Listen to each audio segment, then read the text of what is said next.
Gita Kurniawan, and we will learn about us and giving opinions. The first is giving opinions. As far as I'm concerned, in my opinion, in my view, from my point of view, the way I see it is that to my mind, well, I strongly believe that I honestly think that I really feel that personally speaking, I believe as for me, in my opinion or in my humble opinion, I know my aim, if you ask me, if I were you, to be honest, I could be wrong, but I'm no expert, but personally, and the second is asking opinions. What do you think? Do you see what I'm getting at? Do you know? Or do you see what I mean? Do you agree with me? And then would you go along with that? Would you agree with me that? What your thoughts on that? Don't you think that? And then agreeing. Example is I totally agree with you that I couldn't agree more. I'd go along with that. I feel the same. You are absolutely right. Absolutely or definitely or exactly, no doubt about it. That's a good point. Or I see your point. I see where you are coming from. And then disagreeing. I'm afraid I disagree. I don't agree with you. I'd be inclined to disagree. That's not the way I see it. I don't think so. Or I don't feel the same. And then partly agreeing. I see your point, but I kind of agree with you that I agree with you to an extent. However, you make a good point, but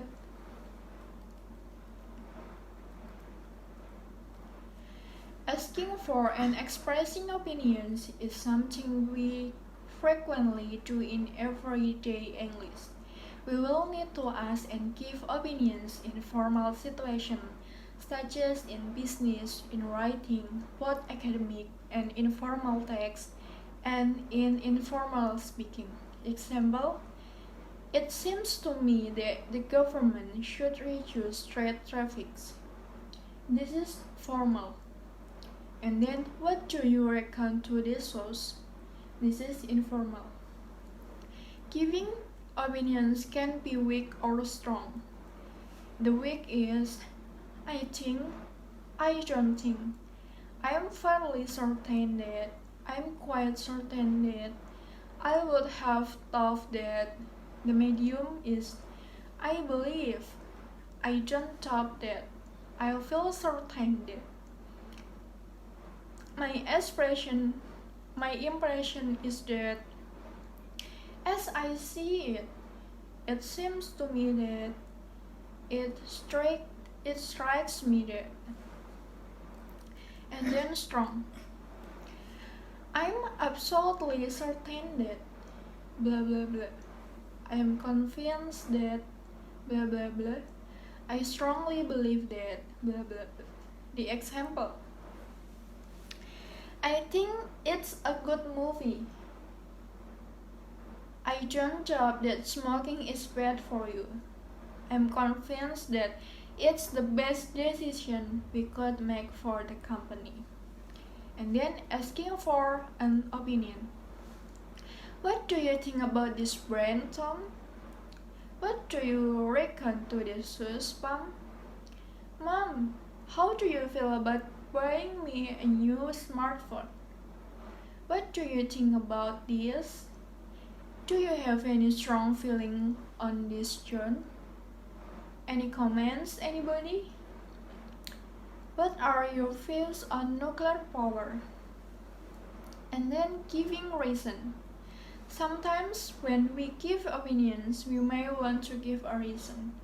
Firstly, secondly, one reason is, another is, to start with, added to that for one thing. And the example is, it seems to me that weak gun laws lead to more crime. For one thing, it's too easy to get a weapon these days. And interrupting. Sometimes, if we are exchanging opinions with other people, we may want to interrupt them politely. Excuse me, can I just say? Could I come here? Sorry to interrupt, but yes, but. And then stopping someone for interrupting you. If you'd let me finish, just a minute. Hang on. Hang on is informal. Try to use some of the language to ask for and give opinions. Choose any topic such as energy conversation, obesity in the West, marriage, the price of branded sports shoes, the dangers of the internet for children, the best Star Wars film. Exactly. Practice with a friend or write out some jokes like this. You can read this. Me first. You read the B. Kamu baca yang B, okay? What do you think about marriage? I don't think it's for everyone. To start with, the cost of a wedding this day is ridiculous. yes. And then, well, I don't doubt that, but I believe it's better for society and. Sorry to interrupt, But as I see it, marriage only leads to divorce. Oh, okay. So as you know, we have a deadline to get this work finished. How do you feel about staying late tonight? Any comments, Peter? Annie? Well, it seems to me that we don't have a choice. I feel sure that if we get our heads down, we can finish by 6 p.m.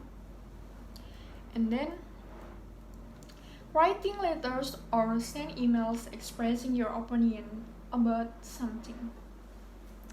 Dear Mrs. Smith, I am writing to express my concern about the proposed closure of the village bus route. I strongly believe that taking away our local bus will have serious consequences for the people who live here. To start with, many elderly residents will be unable to get to the shops, and added to that, people will be more isolated than ever. I would like to know what your reaction is to this situation. Yours sincerely, Jane Pro. And then giving your opinion in English. There are so many ways to express an opinion in English, and it's important that you use them. The way you choose and express an opinion can alter the way people think of you and look at you every day. This is especially true in British English. We are obsessed with politeness and not being too assuming. In my opinion, or in my humble opinion, probably the most basic way we have here of expressing your opinion. Using "in my opinion" is a great way to telling people what you think and also making sure they know that is it just your opinion. You could use this during a debate or if you are with a group of people deciding that they should.